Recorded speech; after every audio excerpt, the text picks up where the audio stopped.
Hello students, কেমন আছো তোমরা সবাই? তো আজকে অনেক দিন পর একটা ভিডিও বানানোর টাইম করে উঠতে পারলাম। তো আজকের যে ভিডিওটা মেনলি বানাবো সেটা হচ্ছে খুব ইজি একটা টপিক, যেটা হচ্ছে ক্লাস 8-এর একটা chapter, direct inverse variation and তার সাথে টাইম অ্যান্ড ওয়ার্ক। তো এই যে চ্যাপ্টারটা প্রচণ্ড ইজি। তোমরা করলে, আমার সাথে করলে তোমরা বুঝতে পারবে। আগে টপিকটাকে বোঝার চেষ্টা করো। যেই তোমরা বুঝতে পারবে তখন দেখবে নিজেরা ম্যাথগুলোকে কনভার্ট করতে পারছো। আমি আমার অফলাইন ক্লাসেসেও বলে থাকি, আমার ম্যাথ করে কোনো লাভ নেই, তোমরা নিজেরা ম্যাথ করো, অ্যান্ড যেটা আমি অফলাইন ক্লাসেসে মেনটেন করে থাকি। তো যাই হোক, তো চলো, ডাইরেক্ট ইনভার্স ভেরিয়েশন।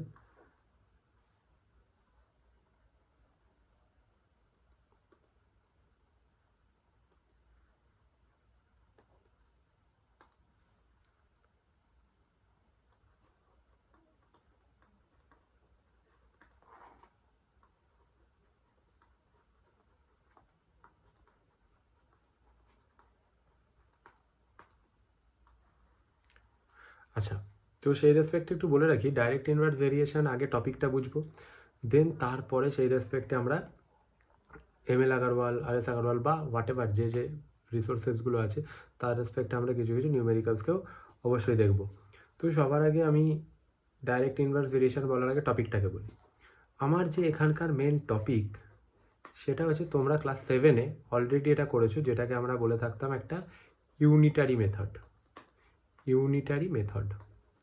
তো ইউনিটারি মেথডের ম্যাথসগুলো কেমন হতো? সাপোজ তোমাকে হয়তো বললো যে একটা ফ্যামিলিতে তোমার হচ্ছে গিয়ে 5 মেম্বার্স আছে। তো তাদের লেটসে প্রতিদিনকার বেসিসে 500 গ্রাম রাইস কনজামশান আছে। ঠিক আছে, 500 গ্রামের রাইসের কনজামশান আছে। এটা হচ্ছে তোমার কনজামশান অফ রাইস। ঠিক আছে, 500 গ্রামের মনে করো কনজামশান অফ রাইস আছে। এবার তোমাদের বাড়িতে যদি আরও 2জন মেম্বার আসে অ্যাজ আ গেস্ট, তো সেখানে 7জনের জন্য আমার কতটা রাইস লাগবে? তো তোমরা তখন কী করতে, 5 মেম্বার্সের জন্য 500 গ্রাম রাইস আছে, তাহলে 1 মেম্বারের রেসপেক্টে কত? 1 মেম্বারের রেসপেক্টে নিশ্চয়ই আমার কী লাগবে? কম রাইস লাগবে। যেহেতু আমার কম রাইস লাগবে, তখন আমরা কি করতাম, 500 ডিভাইডেড বাই 5, এটা আমার একজনেরটা বার করতে হয়। আর 7 মেম্বার্সের জন্য আমার কতটা রাইস লাগবে সেটা। তাহলে 500 into 7 divided by 5, that means আমার হচ্ছে 700 গ্রাম রাইস। চলো, এটা তোমরা ক্লাস 7-এ করেছো। এবার যেটা মেন বিষয় সেটা হচ্ছে এই জিনিসটাই আমরা করবো, এই 700 গ্রামটাই আসবে, একটু অন্য ওয়েতে করব। কিভাবে? এখানে ডাইরেক্ট ভেরিয়েশন আর ইনভার্স ভেরিয়েশন, আগে জিনিসটা কি সেটাকে আগে দেখতে হবে। যখন দেখো 5 মেম্বার্স তোমার ছিল, তখন 500 গ্রাম রাইসের কনজামশান ছিল। 5 মেম্বার্সের জন্য কনজামশান ছিল কত? কনজামশান ছিল হচ্ছে তোমার 500 গ্রামের রাইস। এবার যখন সেটা 7 মেম্বার্সের কনজামশান আসলো, তখন সেটা হয়ে গেল কত? 700 গ্রাম রাইস। তার মানে দেখো, নাম্বার অফ মেম্বার, মানে যেই আমার নাম্বার অফ মেম্বার আমার বেড়ে গেল, ইনক্রিজ করলো, তাহলে আমার কি হলো, কনজামশান যেটা থাকছে, কনজামশান অফ রাইস সেটাও আমার কি করছে না, ইনক্রিজ করে যাচ্ছে। সেমভাবে যদি তোমার বাড়ির 2টো মেম্বার কখনো কোথাও ঘুরতে যায় বা বাড়িতে প্রেজেন্ট না থাকে, তো সেক্ষেত্রে কি হবে, নাম্বার অফ মেম্বার যদি আমার কমে আসে, তখন নিশ্চয়ই আমাদের ওই 500 গ্রাম রাইসটা লাগবে না। তো তখন কি হচ্ছে, কনজামশান অফ যে রাইস সেটা আমার অ্যামাউন্টটা ডিক্রিজ করে যাচ্ছে। ঠিক আছে, তার মানে কি হচ্ছে, কোনো একটা জিনিস আমার যদি বাড়লে আর একটা যে প্যারামিটার আছে সেটাও যদি বেড়ে যায়, বা কোনো একটা কোয়ান্টিটি যদি কমে যায়, তাহলে তার আর একটা যে প্যারামিটার আছে সেটাও যদি কমে যায়, সেটাকে আমরা বলবো কি, ডাইরেক্ট ভেরিয়েশন। ঠিক আছে, তো এবার আমরা বেসিক্যালি ডাইরেক্ট ভেরিয়েশন মানে যেটা বুঝলাম, যে পার্টিকুলার কোনো একটা জিনিসের কনজামশান বা নাম্বার অফ মেম্বার যখন আমার বেড়ে যাচ্ছে, এদিক থেকে কী হচ্ছে, আমার কনজামশান অফ রাইসও আমার বেড়ে যাচ্ছে। ঠিক আছে, আর যদি আমার কখনো কমে যায়, তখন আমার এদিক থেকেও কী হয়ে যাচ্ছে, কমে যাচ্ছে। তার মানে দুটোই প্রপোর্শনাল, এটা বাড়লে এটাও বাড়ছে, এটা কমলে এটাও কমছে, এই জিনিসগুলোকে আমরা বলি ডাইরেক্ট ভেরিয়েশন। এগুলো আমরা রেশিও প্রপোর্শন দিয়েও করতে পারি, তো সে রেসপেক্টে আমরা পরে শিখব। আচ্ছা, এবার এর রেসপেক্টে আমি আসি, একটা নিউমেরিক্যালসে আসি, ঠিক আছে? তাহলে তোমরা কিভাবে করবে সেটা তোমরা কিন্তু বুঝতে পারবে। এর রেসপেক্টে নিউমেরিক্যালস, সেই রেসপেক্টে আমি আসছি এম এল আগারওয়ালের এক্সারসাইজ 9.1, ঠিক আছে? তো ফার্স্ট যে ম্যাথটা বলেছে সেটা কি বলেছে, এখানে ফার্স্টের ম্যাথটা চার্ট দিয়েছে, আমি চার্টটা এখন করাচ্ছি না, এখানে আমি ডাইরেক্টলি আসছি হচ্ছে একদম নাম্বার 3, যেটাতে ম্যাথ বলেছে। বলছে ইফ 8 মিটার ক্লথ কস্টস 250, তার মানে 8 মিটার যে আমার ক্লথটা আছে, CLOTH, ক্লথের কস্টিং কত পড়ছে না 250। Find the cost of 5.8 metre, 5.8 metre ক্লথের কস্ট আমার কত আসবে, মেন জিনিসটা চাইছে এটা। তো সেই রেসপেক্টে তোমার কাছে প্যারামিটার কী কী দেখো, একটা হচ্ছে লেন্থ অফ দ্য ক্লথ, আর 250টা আমার কি রুপিস, মানে কস্ট অফ দ্য ক্লথ। তাহলে আমার এই দুটো প্যারামিটারকে আমরা লিখে নেব, লেন্থ অফ দ্য ক্লথ, আর একটা হচ্ছে আমার কস্ট অফ দ্য ক্লথ। এই হচ্ছে আমার দুটো প্যারামিটার রয়েছে। তো লেন্থ অফ দ্য ক্লথ কত বলেছিল, 8 মিটার, ঠিক আছে? আচ্ছা, তার আগে এখানে না ব্র্যাকেটে এর পাশে এখানে মিটার বলে লিখে নিও, কস্ট অফ দ্য ক্লথ সেটা হচ্ছে আমার রুপিসে আছে, সেটাও ইউনিটটা লিখে দিও। 8 মিটারের কস্ট কত হচ্ছে 250, তাহলে 5.8 মিটার যেটা বলেছে, তাহলে 5.8 মিটারের কস্ট আমার কত হবে, লেটসে এটাকে আমরা কি করব, এক্স ধরে নিচ্ছি, ঠিক আছে?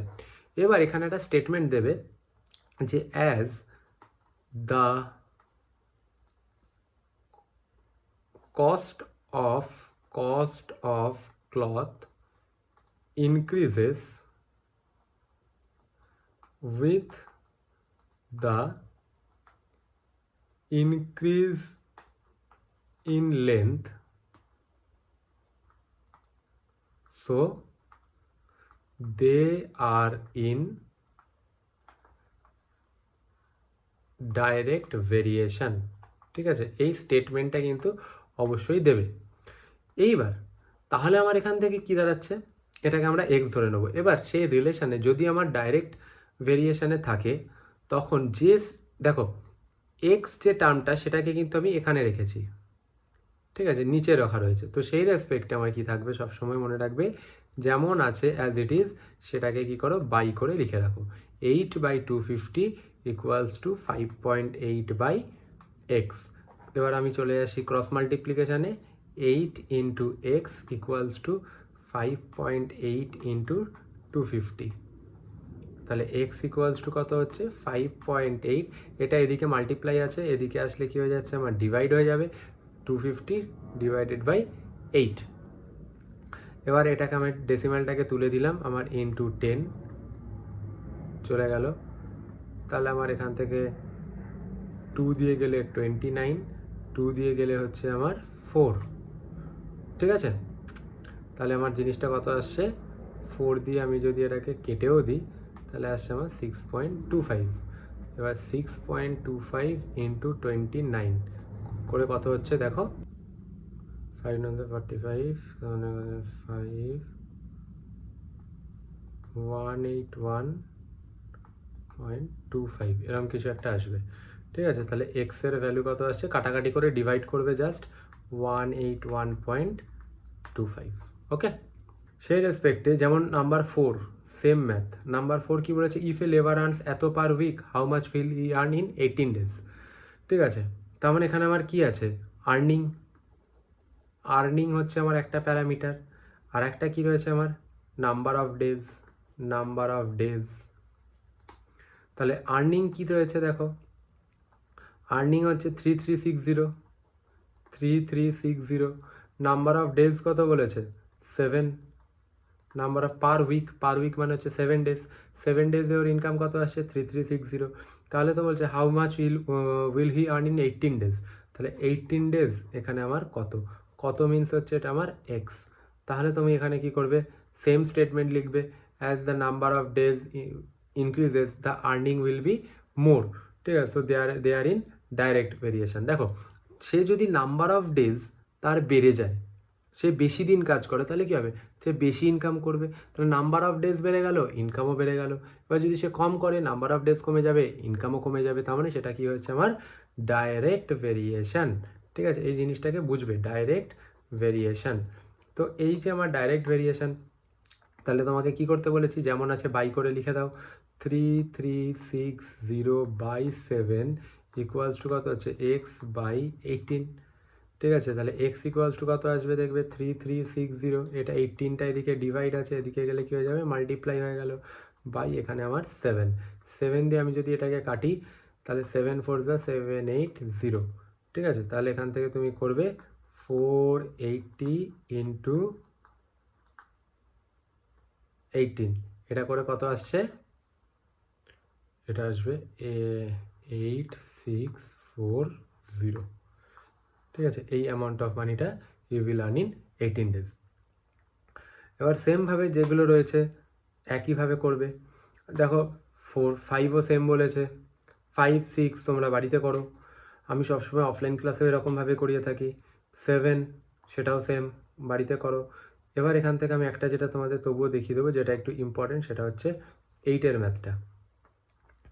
8-এর ম্যাথটা কী বলেছে দেখো, in a model of a ship the mast is 6 centimetre high while the mast of a actual ship is 9 metre high, ঠিক আছে। যে মডেলটা রয়েছে সেটাতে অ্যাকচুয়ালি 6 সেন্টিমিটার হাইটে রয়েছে, ওর যে ফ্ল্যাগ স্ট্যাফটা, সেটা অ্যাকচুয়ালের সাথে কত হচ্ছে, সেটা 9 মিটার হাই হচ্ছে। তাহলে if the length of the ship is 33 metre, how long is the model of the ship, okay. তো সেখান থেকে তুমি এখানে সেম প্যারামিটার নিয়ে নাও, একটা হচ্ছে তোমার মডেল শিপ, একটা মডেল শিপ, আর একটা হচ্ছে তোমার অ্যাকচুয়াল শিপ, মডেল শিপ আর একটা হচ্ছে আমার অ্যাকচুয়াল শিপ। মডেল শিপে কত আছে দেখো, এটা 6 সেন্টিমিটারে আছে, ব্র্যাকেটে সেন্টিমিটার লেখো, এখানে তোমার মিটারে আছে, মিটারে লেখো। মডেল শিপ কত আছে 6 সেন্টিমিটার হাই, সেখানে আমার এটা কত 9 মিটার হাই। এবার বলেছে কি না, if the length of the ship is 30, how long is the model of the ship, model ship চেয়েছে, এটা বলে দিয়েছে তোমার 33। তাহলে এটাও কি রয়েছে, ডাইরেক্ট ভেরিয়েশনের ম্যাথ আছে, করবে 6/9 ইকুয়ালস টু x/33। তাহলে x ইকুয়ালস টু কী বেরোবে, 6 ইন্টু 33/9, x ইকুয়ালস টু এটা 3 দিয়ে 3, 3 দিয়ে 11, 3 দিয়ে 2, মানে x ইকুয়ালস টু 22 মিটার, ওকে। আচ্ছা, সেমভাবে তোমরা 9, 10, 11, 12 এগুলো করো, দেখবে হয়ে যাবে। আচ্ছা, তো আমাদের 12-এর ম্যাথটা আমি এখন করাচ্ছি না, আমি এটা পরে আলাদা করে করাবো। তার মধ্যে কে কে তোমরা করতে পারছো সেইটা আগে দেখব, তারপর, ওকে। আমার এই ভিডিওটা বানানোর একটা সবথেকে বড় মেন পারপাস হচ্ছে অফলাইন ক্লাসে যারা আমাদের ডিলে করে এসছে তারা যাতে কপ আপ করে নিতে পারে, সেই কারণে। তো অফলাইন ক্লাসেসকে হ্যাম্পার যেহেতু না হয়, সেই কারণে আমি কিন্তু অনলাইনে ভিডিওটা বানাচ্ছি। তোমরা কিন্তু খুব মন দিয়ে ভিডিওটা দেখবে, এনি প্রবলেম সেগুলো তোমরা অফলাইন ক্লাসে এসে কিন্তু জিজ্ঞেস করবে। আমরা ডাউট ক্লিয়ারিং ক্লাস সানডে রাখছি, ঠিক আছে। যে সানডেতে আমরা কী করব, ডাউটসগুলো সমস্ত ক্লিয়ার করব। তো সেই দিনকে আমরা কি করব, এই যে আমাদের এখনও যা যা চ্যাপ্টার্সগুলো হয়েছে তার রেসপেক্টে ডাউট ক্লিয়ারিং ক্লাস রাখবো। তো যাই হোক, এবার চলে আসবো আমরা ইনভার্স ভেরিয়েশন। ইনভার্স ভেরিয়েশন জিনিসটা কেমন হচ্ছে, inverse variation is be like, কোনো একটা প্যারামিটার যদি বাড়ে তাহলে তার আর একটা যে প্যারামিটার থাকবে সেটা কি হবে, আমার কমবে, ঠিক আছে। কোনো একটা জিনিস যদি বাড়ে তাহলে এটা কমবে। সাপোজ আমি তোমাকে বলছি এই ঘরটা রং করতে, এবার আমি আর তুমি দুজন মিলে মনে করো ঘরটা রং করছি, দুজন মিলে যদি ঘরটা রং করি তাহলে যে টাইমটা লাগবে, আমি যদি একা করি বা তুমি যদি একা রং করো তাহলে তোমার টাইম কি লাগবে, বেশি লাগবে। মানে যখন তুমি আর আমি দুজন মিলে করছিলাম তখন যে টাইমটা লাগছিল, যদি একজন মিলে করি তাহলে টাইমটা কি হয়ে যাবে, বেড়ে যাবে। তার মানে যে number of people, working people কমে গেল, দেন দ্য ডেজ কনজামশন কী হয়ে গেল, আমার বেড়ে গেল। তাহলে কোনো একটা প্যারামিটার কমে যাওয়া, কোনো একটা প্যারামিটার বেড়ে যাওয়া, এই যে জিনিসটা, এইটাকে আমরা বলি inverse variation. That means blue কালিটাকে একটু দেখো, আমি এখানে লিখে দিচ্ছি। কোনো একটা প্যারামিটার যদি বাড়ে তাহলে তার করসপন্ডিং যে থাকবে সে যদি কমে, বা এটা যদি কমে যায় এটা তাহলে বেড়ে যাবে, ঠিক আছে। তো এই জিনিসটা হচ্ছে আমার ইনভার্স ভেরিয়েশন। এবার এটা আমি নিউমেরিক্যালসের রেসপেক্টে আসছি, ইনভার্স ভেরিয়েশন, ঠিক আছে। চলো এখানে যেমন আমি সেই রেসপেক্টে আসবো, এক্সারসাইজ 9.2, ঠিক আছে। 9.2তে আমি একটা ম্যান নিয়ে নিচ্ছি। It takes 8 days for 12 men to construct a wall. 8 days are consumed for 12 people. How many men should be put on the job if it is required to be constructed in 6 days? এবার সেই জিনিসটা যদি আমার 6 ডেজে করে দিতে হয় তাহলে আমার কি লাগবে, কতজন লোক লাগবে, ঠিক আছে। তাহলে প্যারামিটার্স কি কি আছে, নাম্বার অফ ডেজ, আর একটা হচ্ছে আমার number of people. Number of days কত আছে, 8 ডেজ। 8 ডেজে আমার কতজন পিপল করছে, 12 পিপল। তাহলে যদি আমার 6 ডেজে করতে হয় তাহলে আমার কতজন লাগবে, ঠিক আছে। তাহলে দেখো, নাম্বার 8 দিনে করতে গেলে যদি আমার 6 জন লাগে, তাহলে আমার যদি 12 দিনে, সরি ভুল বললাম, 8 দিনে করতে গেলে যদি আমার 12 জন লোক লাগে, তাহলে 6 দিন মানে ডেজ কমে গেল, তাহলে আমাকে নাম্বার অফ পিপল বাড়িয়ে দিতে হবে। তো সেই কারণে এরা হচ্ছে কি আমার ইনভার্স ভেরিয়েশন, এটা হচ্ছে আমার ইনভার্স ভেরিয়েশন। এবার এক্সামিনেশনের সময় তোমাদের তো আর ডাইরেক্ট ভেরিয়েশন বা ইনভার্স ভেরিয়েশন বলে তো হেডিং দিয়ে করবে না, তো জিনিসটাকে এইভাবে তোমরা দেখো যে কোনো একটা জিনিস বাড়লে আর একটা যে তার প্যারামিটার রয়েছে সেটা বাড়ছে নাকি কমছে। যদি দেখো যে এটা বাড়লে এটাও বাড়ছে, দুটোই আমার বাড়ছে, তাহলে সেটা হচ্ছে ডাইরেক্ট ভেরিয়েশন, বা দুটোই আমার কমছে সেটা হচ্ছে ডাইরেক্ট ভেরিয়েশন। আর যদি দেখো কোনো একটা জিনিস কমছে আর একটা জিনিস বাড়ছে, বা আর একটা জিনিস বাড়ছে তো এই জিনিসটা কমছে, দেন এটা হচ্ছে আমার ইনভার্স ভেরিয়েশন, ঠিক আছে। ম্যাথটা পড়ে কিন্তু তোমাদের বুঝতে হবে। তো যাই হোক, আবার এটাতে চলে আসি। তো ইনভার্স ভেরিয়েশনের ক্ষেত্রে আমরা কি করি, ইনভার্স ভেরিয়েশনের ক্ষেত্রে আমরা সেমভাবে স্টেটমেন্ট দেবো, if the number of days increases then more people, then less people will be required, therefore they are in inverse variation, okay। আচ্ছা, তো এখানে তাহলে আমার কি হচ্ছে দেখে নিই, এইখানটার ক্ষেত্রে কি হয়ে যাবে, the number of people equals to কি হবে 8 into 12, এখানে আমরা কি করব মাল্টিপ্লাই করব, ইকুয়ালস টু 6 ইন্টু এক্স। এবার তুমি এটাকে এক্স এর ভ্যালু বার করো, এক্স ইকুয়ালস টু কি বেরোবে 8 ইন্টু 12 ডিভাইডেড বাই 6, মানে হচ্ছে তোমার ইকুয়ালস টু 16, ঠিক আছে।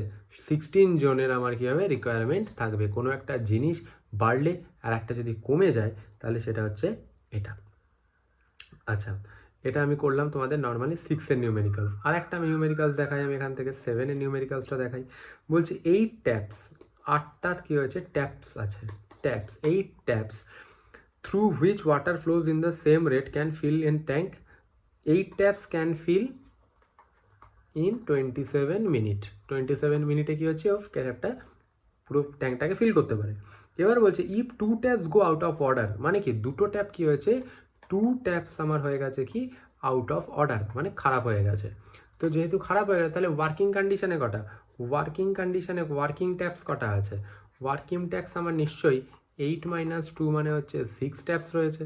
তাহলে রিমেনিং যেগুলো রয়েছে তারা কতক্ষণে ভর্তি করতে পারবে, তাহলে তোমার এখানে যেটা প্যারামিটার দাঁড়াবে, একটা হচ্ছে আমার number of taps, number of taps যখন 8, তখন কি হচ্ছে টাইম টেকেন কত হচ্ছে, দেখো এখানে হচ্ছে আমার টাইম টেকেন কত হচ্ছে 27 মিনিট।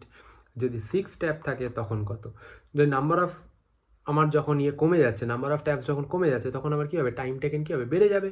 তো সেই কারণের জন্য আমার এরা কী হচ্ছে ইনভার্স ভেরিয়েশন, সেই স্টেটমেন্টটা আমরা দিয়ে দেবো। যে স্টেটমেন্টটা আমরা দিয়ে দেবো তারপরে কি করব না 8 into 27 equals to 6 into x, তাহলে এক্স ইকুয়ালস টু কী বেরোবে 8 ইন্টু 27 ডিভাইডেড বাই 6, ঠিক আছে। 2 দিয়ে 3, 2 দিয়ে 4, 3 দিয়ে কাটলে 9, তাহলে এক্স ইকুয়ালস টু বেরোচ্ছে 36, তাহলে কতক্ষণ টাইম লাগবে 36 মিনিট কিন্তু আমাদের লাগবে। তো আমি এর মধ্যে থেকে তোমাদের ধরো 2-3টে ম্যাথ এরকমভাবে দেখিয়ে দিলাম। সেমভাবে যতগুলো ম্যাথ আছে তোমরা সেগুলো করো, কোনো প্রবলেম হলে অফলাইন ক্লাসেসে আমি আছি। অ্যান্ড তার সাথে সাথে একটা খুব ভালো করে একটা জিনিস বলে দিই, আমাদের কিন্তু এখন প্রত্যেকটা সানডেতে কিন্তু মক টেস্ট থাকছে বিভিন্ন ক্লাসেসের। তো যে সমস্ত স্টুডেন্টরা শুধুমাত্র মক টেস্ট দিতে চাও তারাও কিন্তু ইনস্টিটিউটে এসে কন্ট্যাক্ট করতে পারো। তো যাই হোক, আজকে আর বেশি কথা বাড়াচ্ছি না, আর একটা ভিডিও করব যেটা হচ্ছে পিওরলি টাইম অ্যান্ড ওয়ার্কের ওপরে হবে। টাইম অ্যান্ড ওয়ার্ক কনসেপ্টটাকে আমি বোঝাবো, কনসেপ্টটা বুঝিয়ে তার রেসপেক্টে কিছু নিউমেরিক্যালস করাবো, কেননা সব নিউমেরিক্যালস করতে গেলে ভিডিও অনেক লম্বা হয়ে যাবে, আর আমি চাইও না আমি সব ম্যাথ করাই। তো যাই হোক, কেননা আমি পার্সোনালি বিলিভ করি আমার প্র্যাকটিস করে ম্যাথ করে আমার কোনো বেনিফিট নেই। তোমরা যদি আমার বোঝানো থেকে ম্যাথ করতে পারো তাহলে তোমাদের লাভ, ঠিক আছে, আর তার সাথে আমার একটু ভালো লাগবে। যাই হোক, তো দেখা হচ্ছে অন্য একটা ভিডিওতে। চলো tata, good night, bye bye.